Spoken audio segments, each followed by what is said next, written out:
نحمده ونصلي على رسوله الكريم أما بعد فأعوذ بالله من الشيطان الرجيم بسم الله الرحمن الرحيم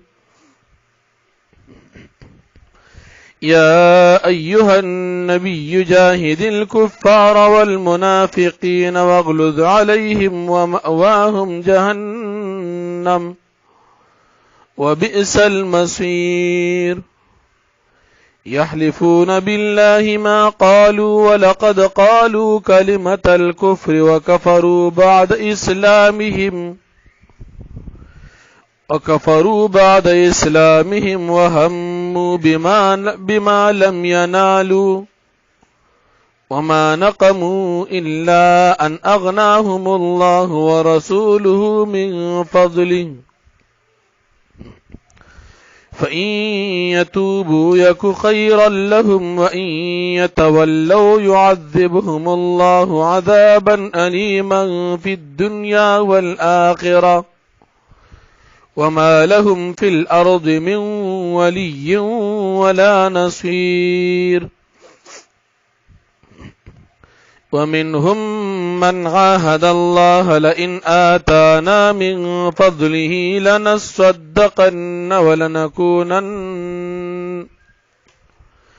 لنصدقن ولنكونن من الصالحين فلما آتاهم من فضله بخلوا به وتولوا وهم معرضون فأعقبهم نفاقا في قلوبهم إلى يوم يلقونه بما أخلفوا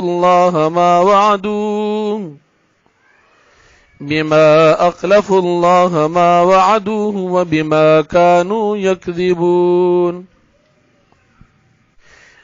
ألم يعلموا أن الله يعلم سرهم ونجواهم وأن الله علام الغيوب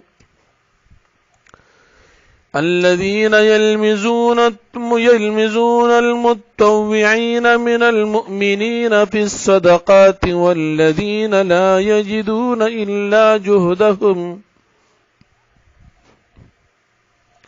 والذين لا يجدون إلا جهدهم فيسخرون منهم سخر الله منهم ولهم عذاب أليم استغفر لهم أو لا تستغفر لهم إن تستغفر لهم 70 مرة فلن يغفر الله لهم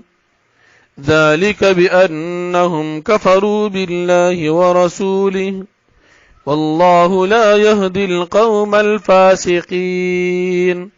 صدق الله العظيم سورة توبہ لسم پارا در او یایم نمبر آیت تی یا ایوہ النبیو اے نبی علیہ السلام جاہد الکفار جہادو کد کافرانو سرا والمنافقین و منافقانو سرا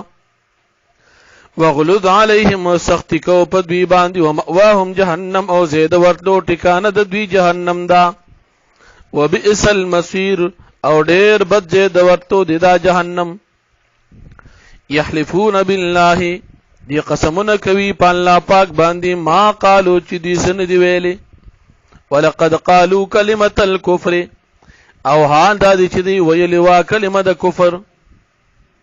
وکفروا بعد اسلامهم او دی کافران شو پس د اسلام ښکارا کول خپلونه دی خپل اسلام ښکارا کو خواغه اغه نه بعدم دی کفر وک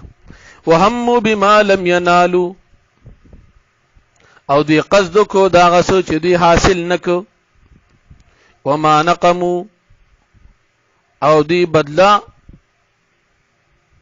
وانقست لا الا مگر د دی ان اغناهم الله ورسوله من فضله مگر د دی خبره چې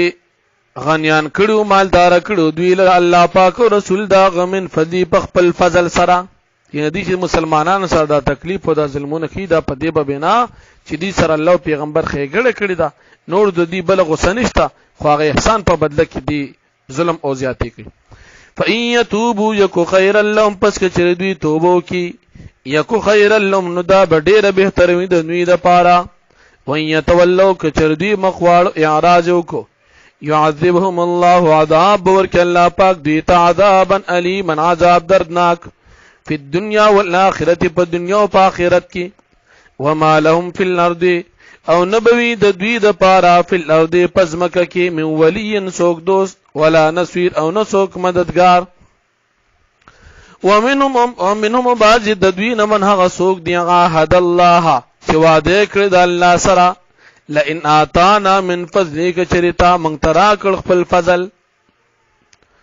لنصدقنا نو موږ بخامخا ضرور به ضرور صدقه ورکو ولنكونن من الصالحين او خامخا موږ بشو د نیکانو نه.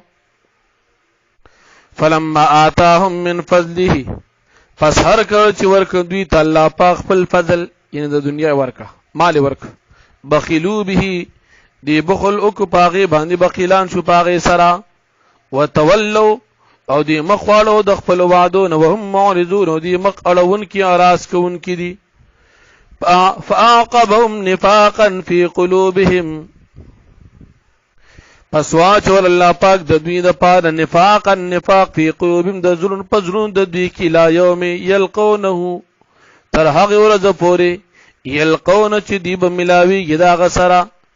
بما اخلف الله زکه چې دی مخالفت کړی د الله پاک ما دا غسو وعدو چې دی وسر وعده کړی و او بما كانوا یکذبون او په سبب د دې چې دوی به دروغ ویل. نبی او دی الله جل شانه سره ملاقات کوي او بیا بلته خپل خبر جواب کوي. الم يعلموا دوی نه پیږي ان الله چې بشک الله پاک يعلم پیجنی سرهم پټ رازونه د دوی پټي مشورې د دوی سرهم پټ رازونه د دوی ونجواهم پټي خبره مشورې د دوی ان الله بشک الله پاک علام الغیوب خفیږي په غیب باندې. الذين يلمزون المتطوعين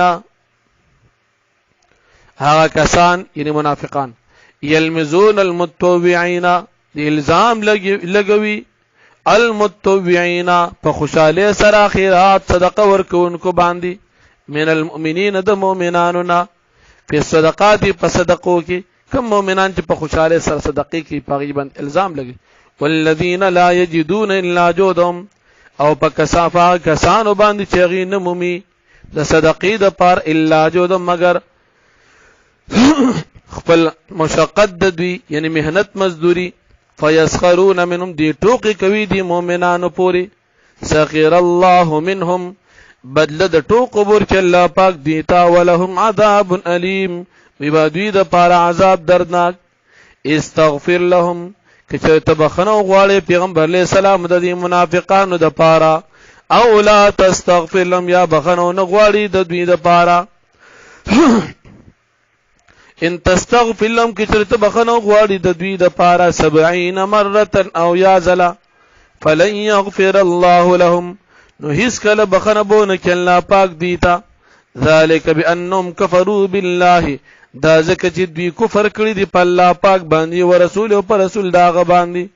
والله لا يهدي القوم الفاسقين او الله پاک هدایت نه هغه قوم ته چې هغه فاسقان دي. واخر دعوانا الحمد